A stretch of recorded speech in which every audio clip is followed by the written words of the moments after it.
Vado. Nessuna cosa dura in suo mondo, né pena, né affanno, né ammiro. Sa vita è roda de carro a tiro, imprigionata in un cerchio d'uno.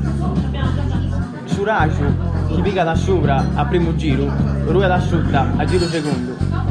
E tanto una cosa è sicura in suo mondo, su cui prima è sopra, poi è sotto.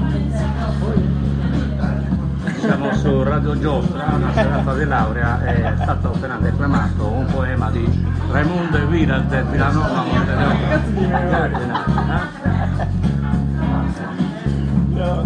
Poi non me la metto, Ma hai conosciuto questo grande poeta? È un sardo? grande poeta, è il più grande poeta sardo, anche perché è nato analfabeta, mica ha fatto le Io le pensavo scuole. che fosse il benvenuto Lovina, invece mi stai dicendo Raimundo che invece è di Villanova Arturo.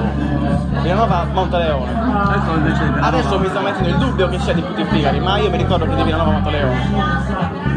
Ringraziamo per questa splendida poesia Sebastiano, che è di dove sei? Di Uri. Di Uri. Quindi Archeuri vagando, di cui sono stato partecipe variate volte durante la creazione dell'associazione, ovviamente.